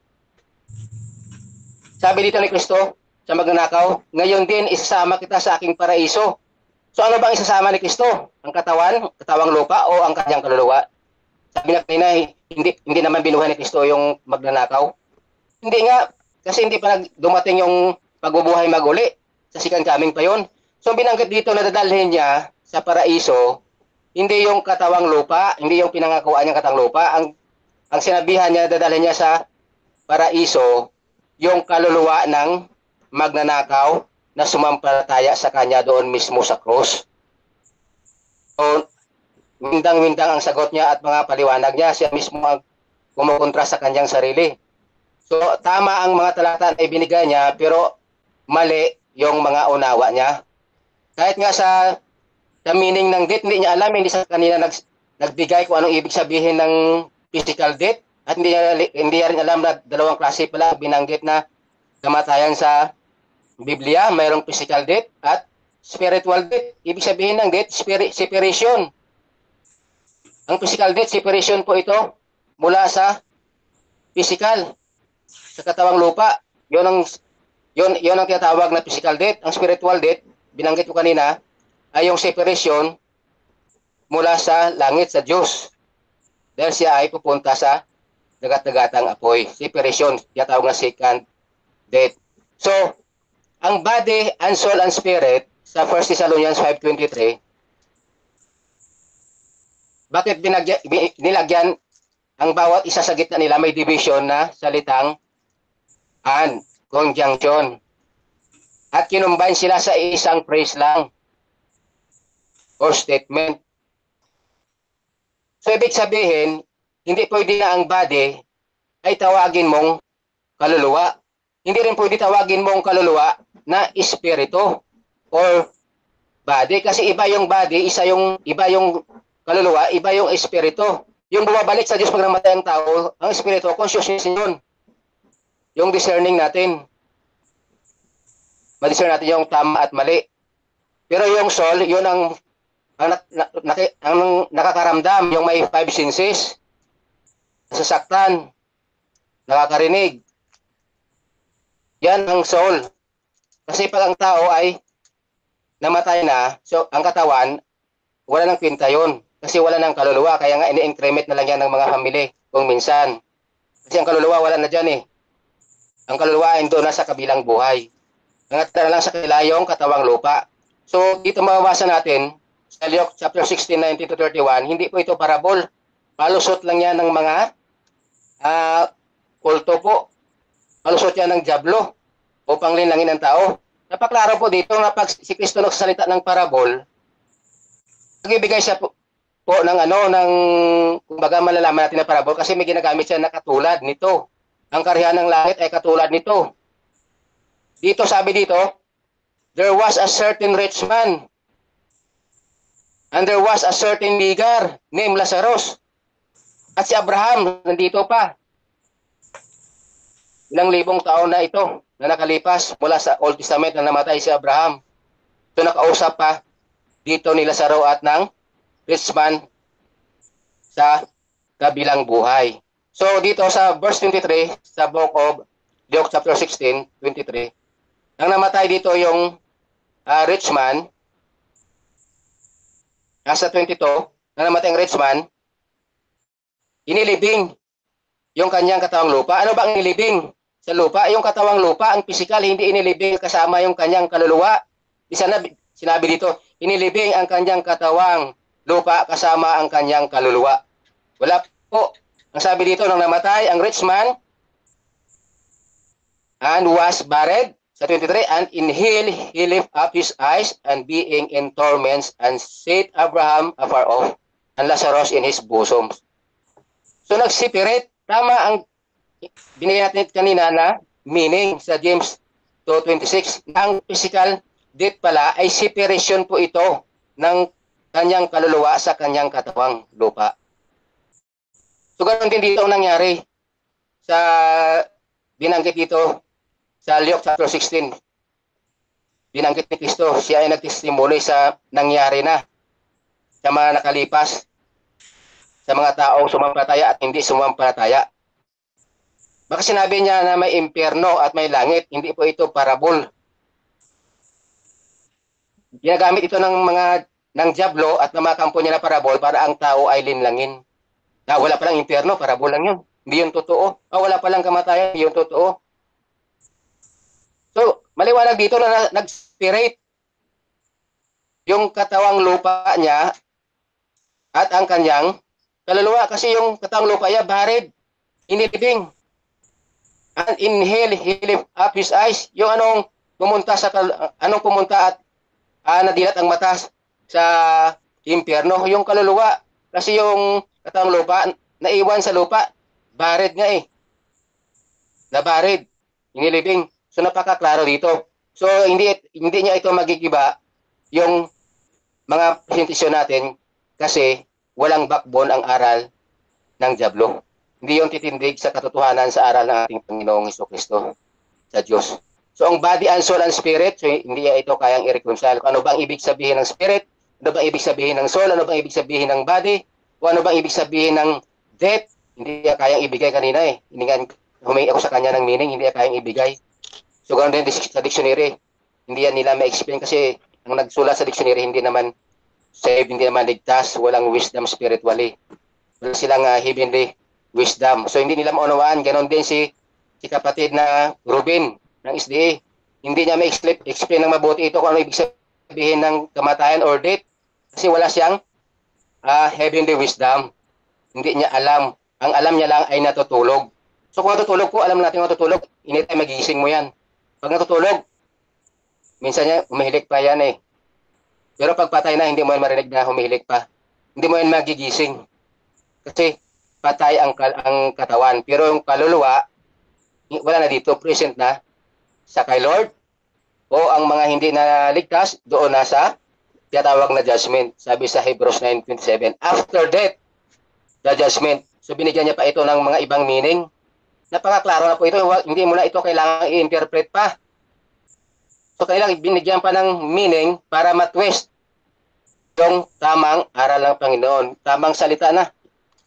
Nawain mo na lang. Kanila pa pinipilipit pa nila yung salita ng Panginoon. Ganyan po kadaya ang ating kalaban, si Satanas. Kaya po mag-ingat tayo kay Satanas sa kanyang doktrina, sa kanyang propita na hindi tunay na propita, bulaang, at ganoon din sa kanyang mga ngaral. So, nabiktima lang po ang ating kaibigang si Robin ng Kilyada ng Seventh-day Adventist. So, sana po ay sila ay maliwanagan at maligtas sa totoong gospel sa aral ni Kristo na kahit sa Matthew 26:41, sabi diyan, the spirit is willing but the flesh is weak. So magkaiba ang spirit, magkaiba ang flesh. Mararamdaman natin yan ngayon na tayo ay buhay pa. Minsan niya gusto mong mag-aral ng Biblia, gusto mong magbasa o gusto mong magsamba. Pero minsan inaantok ka, tinatamad ka, so uma-absent ka sa worship nyo. Kasi inaantok ang iyong katawan. Pero ang iyong kaluluwa gusto pa sana makikinig ng salita. Pero ang katawan ay mahina. So kaya nga, iba ang spirit, iba ang flesh, iba ang soul. So hindi niya maunawaan ng tatlong ito, hindi niya mabigyan ng meaning. Kasi nga, una-una, hindi niya alam, hindi naman siya ligtas, hindi siya binigyan ng unawa ng salita ng Diyos. Kasi hindi naman siya magagamit sa salita ng Diyos kasi ang aral niya ay mali. So pag mali, ibig sabihin, ang nakikinig at sumusunod sa kanya ay magiging mali din.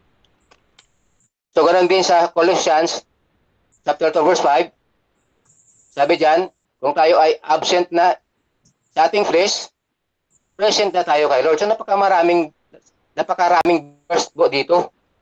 At itong ang spirit in prison, ginawa niya itong parable para lang makalusot sa 1 Peter 3:19. Nangangaral doon si Kristo sa mga espiritu. Sasabihin, bakit kailangan pang sabihin ni Kristo na siya ay nangangaral doon at bumaba siya ng siya ay namatay sa krus? Pumunta ang kanyang espiritu sa spirit in prison. Time. Totoo. Okay mga kapatid, dyan nagtatapos ang debatal ng ating negative. At syempre, dako tayo sa second clause ng ating affirmative. Brother Ruben, your time start now.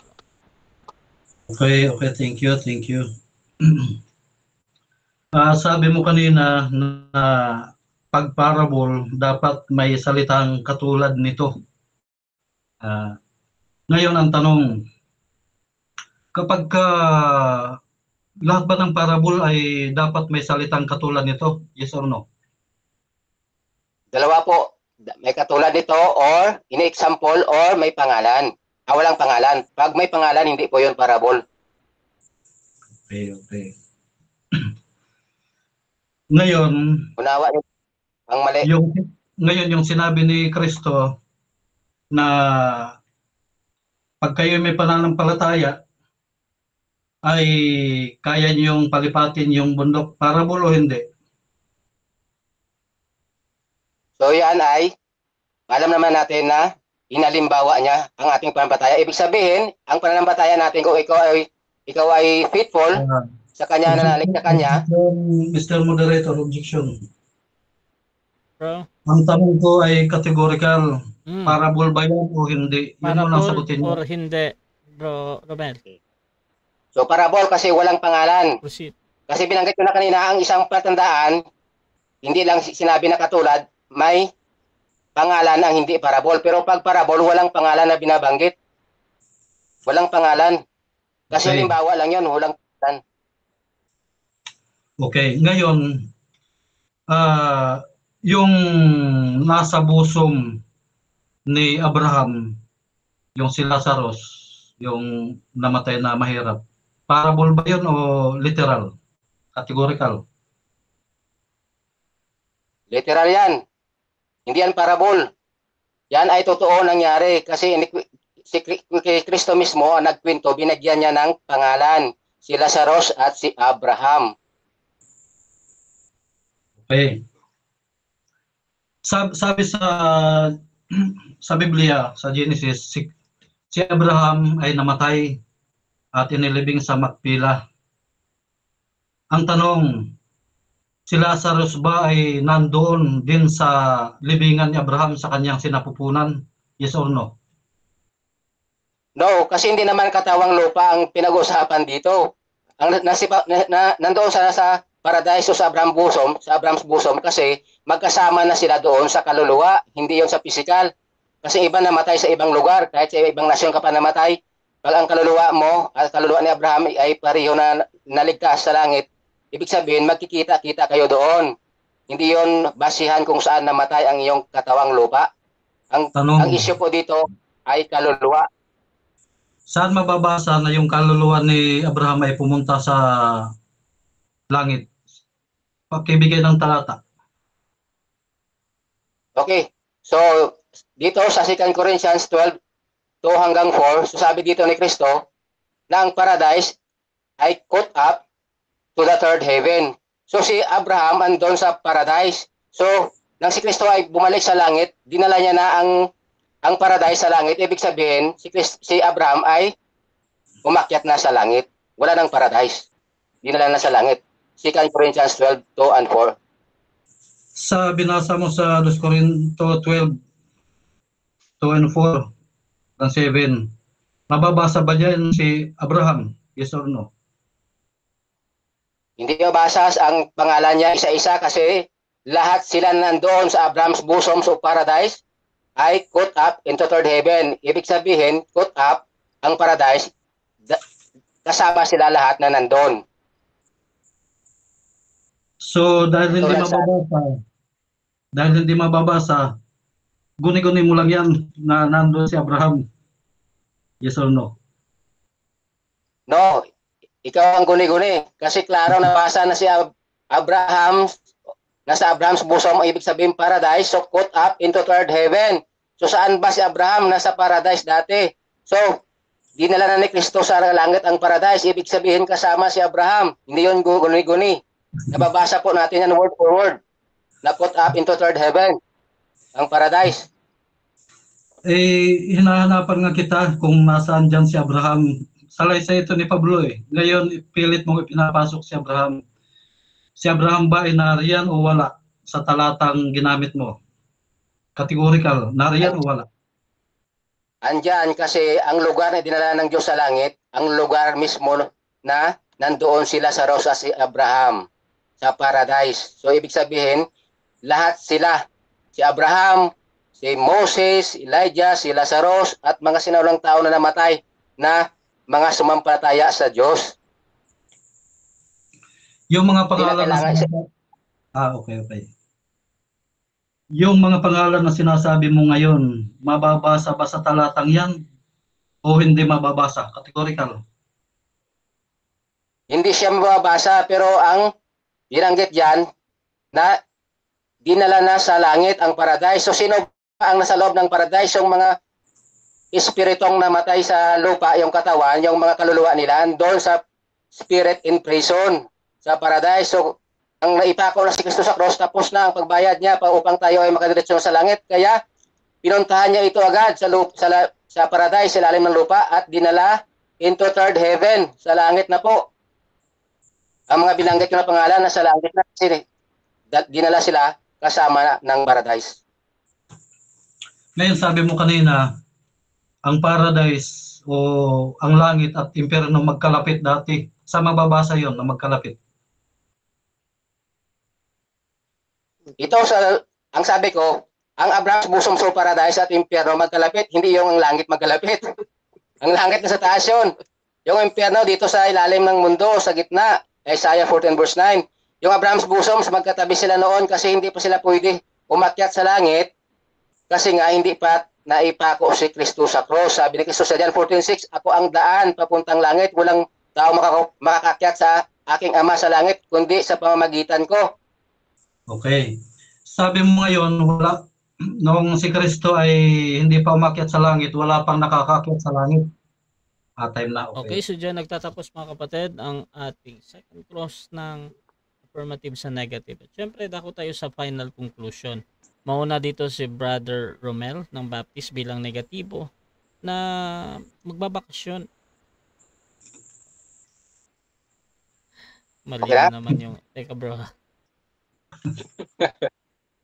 Okay mga kapatid, gusto ko lang basahin ulit yung ating topic. Soul sleep mga kapatid, patutunayan ko na after physical death, matutulog lang ang kaluluwa ng tao at di totoo na pupunta agad sa heaven or hell bilang negatibo.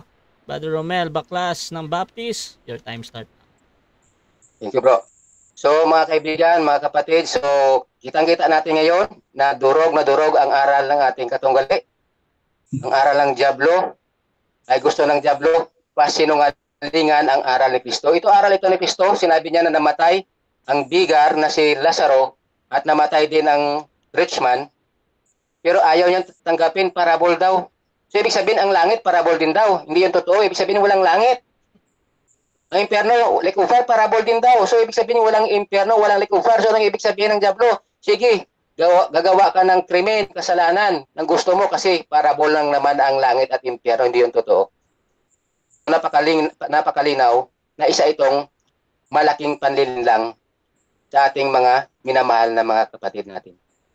So, maawa po tayo sa kanila kasi sila ay hindi pa nakakaalam ng mga spiritual na bagay. So, sana po ay ating unawain, pakinggan natin at unawain ng buong puso at sundin natin kung ano ang aral ni Kristo, hindi yung aral ng Diablo. Kahit na totoong sinabi ni Kristo o sinabi ng mga apostol, para makalusot lang sila, sasabihin nila, parabol agad. Yan lang ang lusot nila, wala nang iba, parabol. Kahit nga, anong itanong mo sa kanila, parabol lahat. So, kumakapit sila sa parabol, ibig sabihin ang lahat na nakasulat pala sa Biblia, lahat yan ay parabol. Hindi totoo. Bakit? Yan ang kanilang palusot pag nahuli. Parabol. So, kita nyo ang unawa nila sa isang taong patay sa katawan, natutulog lang, kahit nga bata, tatanungin mo siguro, alam ng batang na pagpatay na ang kaluluwa. Wala na dyan ang pagpatay na yung katawan, wala na dyan ang kaluluwa, umalis na. Nag-separate na sa kanyang katawan. So, ang mabalik sa lupa, totoo naman binanggit na sa Genesis, ang mabalik sa lupa, ang katawang lupa, kasi galing yan sa katawan. Pero yung kaluluwa, hindi yon galing sa lupa, ang katawan lang ang galing sa lupa, ang kaluluwa ay galing yun sa spiritual na bagay, sa Diyos. Kaya hindi yan kasama na ililibing sa lupa. Ganun po dito ang nangyari sa Luke chapter 16. So, ang rich man pumunta sa impyerno being torments. Ang bigar sa Abraham's bosom. So, ano ba Abraham's bosom? Hindi ito binanggit na langit ito. Ibig sabihin, spirit imprisons ito. O tinatawag na paradise. Yung binanggit ni Kristo sa magnanakaw, ngayon din isasama kita sa aking paraiso. Hindi sinabi ngayon din isasama kita sa langit. Hindi naman sinabi na ngayon din bubuhayin kita, isasama kita pati yung katawang lupa. Hindi. Yun ang hindi nila maunawaan. Malabo raw kasi malabo ang utak nila, hindi sila makakaintindi, hindi sila makaunawa. Napuiso na kasi sila sa aral ng Diablo, sa aral ni Ellen G. White. simple explanation lang ng death, hindi nila alam eh. Ibig sabihin pala, separation ito. Pag death, separation. So, napakaraming verse, hindi natin maubos ang mga bersikulo na patunay na ang tao, pag namatay, ay judgment agad. Sa Revelation, sa Hebrews 9:27, after death, the judgment. O, parable daw ito. O, future ba daw ito? After death na nga eh. Future pa. Sabi ni Apostol Pablo, kung tayo absent na sa ating katawan, tayo ay present na kay Lord. O sa kanila, ano pa rin ito? Parable pa rin. Lahat ng sasabihin natin na sila ay matatamaan at madudurog, ang palusot nila parable agad. So ganyan po ka-wise yung ang kampo ng ating kalaban. So si Satan sabi sa John 8:44, ye are of your father the devil, and the lust of your father you will do. He was a murderer from the beginning, about that in the truth. When he speaketh a lie, he speaketh of his own, because he is a liar, and the father of it. Liar nga eh. Ibig sabihin, yung tama na nakasulat, pasinungalingan nila niyan. Ang totoo gagawin nilang sinungalingan. Ang tama gagawin nilang mali. Yung parabol gagawin nilang hindi parabol. Pero ang hindi parabol gagawin nilang parabol. Ganyan po katuso yung si Satanas. So sana po tayo ay magsisi ng ating mga kasalanan at tanggapin natin si Panginoong Jesucristo na ating personal na tagapaligtas upang tayo ay makatanggap ng buhay na walang hanggan at ating po maalaman agad, 1 John 5:13, na tayo ay nakatanggap na ng buhay na walang hanggan. Tayo ay pupunta na sa langit pag namatay. So ang promise na yan, ibig sabihin, ma-enjoy natin pag tayo ay namatay na sa katawang lupa. So thank you, bro. Okay. Siyempre, dito din tayo sa final conclusion ng ating affirmative. Brother Ruben, 5 minutes, bro. Your time start now. Okay, thank you. Yung pundasyon ng tata, yung salita ng Diyos, ay pilit niyang tinatakpan ng salita niya mismo o ng aral ng kanilang aral ng mga Baptist. Sabi sa Genesis 2:7, pinurma ang tao mula sa labok ng lupa, hininga ng buhay, at naging kaluluwang buhay. Yun ang kaluluwa, yung buhay. Yung mga hayop ganun din, tinawag din na kaluluwang buhay. Ngayon, ginamit niya yung Santiago 2:26. Yung humihiwalay daw, yung kaluluwa. Nakalagay dito, ang humihiwalay pala sa katawan ng namatay, espiritu. Kaya tama yung si Santiago at si Solomon sa Ecclesiastes na ang tao pag namatay, yung diwa, yung hininga ng buhay, babalik sa Diyos. Yun ang babalik. Ang nangyayari, yung aral ni Satanas ay ipipilit nilang ipatong sa aral ng Diyos mismo. Mayroon daw magkaiba, spiritual death at saka physical death. Walang pagkakaiba, pareho lang yan. Ginamit ang Revelation 20 verse 14, basahin natin kung spiritual death yan. Anong sabi? Yung hindi nakasulat sa aklat ng buhay yung pangalan, ihahagis sa dagat-dagatang apoy. Kung ang sino man tumutuko yan sa tao mismo na hahatulan. Kaya tamang sabi ni Pablo, pagkatapos mamatay, paghatol. Kaya titingnan yan sa lisan sa langit eh. Halimbawa namatay ng isang tao, titingnan yung kanyang nagawa. Doon ibabase yung hatol. Kapag ang kanyang pangalan ay hindi nasumpungan sa aklat ng buhay, ihahagis siya sa dagat-dagatang apoy. Yung tao mismo, hindi yung kaluluwa na sinasabing hiwalay. Walang ganoon sa Biblia na humihiwalay ang kaluluwa. Ang humihiwalay, yung espiritu o hininga ng buhay, pilit nilang tinatakpan ang salitang yan ng salita ng Diyos, tatakpan ng salita ni Satanas. Kaluluwa yan, kaluluwa. Maliwanag na nga, nababasa na nga na yung humihiwalay, bumabalik sa Diyos, espiritu, hininga ng buhay. Sa kanila, kaluluwa yun. Si Kristo nga mismo nung namatay, anong sabi niya sa cross? Ama, tanggapin mo ang aking espiritu. Hindi sinabi ni Kristo na tanggapin mo ang aking kaluluwa. Ibig sabihin ba, naglakbay yung kaluluwa ng magnanakaw, yung kaluluwa ng ni Lazarus, tapos ay yung kaluluwa ni Kristo walang mababasa. Talagang ano yan. Yan ang tunay na aral ng Diablo na ipinandadaya sa mga inosenteng membro ng baptist. Ano pang sabi? Sinanong ko sa kanina, nasaan yung bosom? Nasaan si Abraham? Oh, nandun sa libingan. Yung bosom niya, di nasa libingan. Ngayon, sasabihin niya, andun daw sa paraiso. Yung paraiso daw, wala sa langit. Yung paraiso, nasa langit yun. Hindi pwedeng magkahiwalay yung paraiso saka yung langit. Dati ang paraiso nasa Eden eh. Ngayon nung bumaha, wala na. Nasa langit na. Kaya naroon sa langit yung yung Tree of Life eh. Sa Revelation 21. Kaya't maliwanag na yung pundasyon ng katotohanan, yung aral ng Diyos, hindi pwedeng takpan ng aral ng Diablo. Hindi pwedeng takpan yan. Walang kaluluwang humihiwalay. Ang humihiwalay, katawan ay espiritu, hininga sa katawan. Oh, kanina yung babae, yung dalaga namatay, natutulog. Ano yung humiwalay? Oh, espiritu, hininga. Nung ibinalik yung hininga, nabuhay siya. Oh, kanina sa kanyang conclusion, kaluluwa daw yung bumalik. Mababasa espiritu eh. Oh, pilit niyang tatakpan yung salita ng Diyos ng salita ng Diablo. Isipin mo ang nakasulat, at ang espiritu ay bumalik sa babae. Ano yung espiritu na umalis sa katawan? Hininga ng buhay. Ano yung bumalik sa babae? Hininga ng buhay. Kaya nga huminga uli siya, nabuhay uli. Kaluluwa daw yung bumalik. Yan ang aral ng Diablo. Ngayon ipipilit niyang Ellen G. White. Wala man akong binasang Ellen G. White. Biblia. Ito-twist niya, Ellen G. White daw. Kaya ang tunay na kulto, ito mga baptist, at ang tunay na mga bulaan, yung mga pastorship po. Thank you. Okay mga kapatid, so dyan nagtatapos ang ating debate between Seventh-day Adventist and Baptist mga kapatid.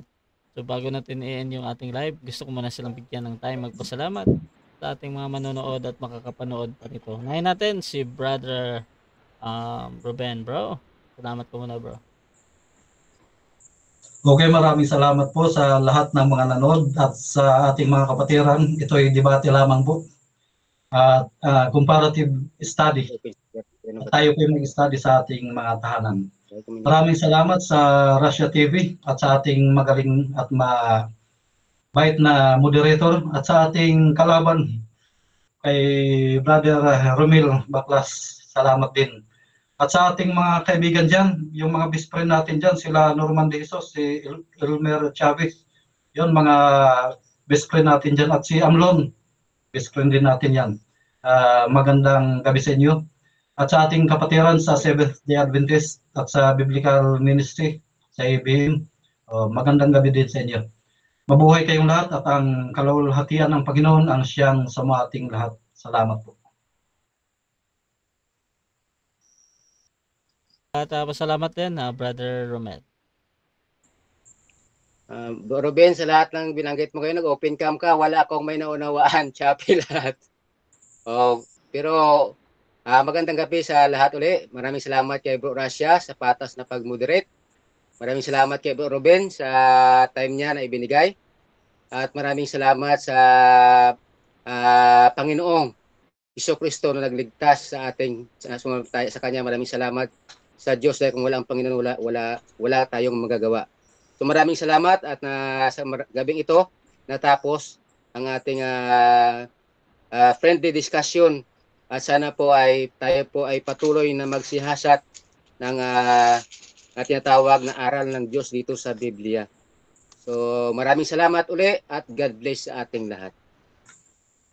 Okay, Russia TV gusto din magpasalamat sa lahat ng sumubaybay dito sa ating debate. At syempre, doon sa ating mga nakafollow mga kapatid, kung gusto nyo sumali sa ganitong gawain, pwede ko mag-PM sa akin or maghamon man sa dalawang debatista na nandito si Brother Ruben ng Seventh-day Adventist at Brother Romel ng Baptist, mga kapatid. Pwede nyo silang hamunin sa isang debate sa pamamagitan ng pag-PPM sa akin. Ayan. Pwede nyo akong gawing mediator sa inyong pag-uusap. Basta sumasang-ayon lang kayo sa lahat ng patakaran dito sa Russia TV. Kasama na din yung kondisyon ng ating mga debater. So, please subscribe yung ating YouTube channel, Russia TV, yung aking Facebook, mga kapatid, Russia Vista. Pwede kayong mag-follow dyan. Ayan. At doon din sa aking group, mga kapatid, Russia TV. I-search nyo lang yan. At yung ating page din, Russia TV. Meron din tayong TikTok, mga kapatid, Russia TV pa din. Pwede nyo i-search yan at paki-follow na lang yan.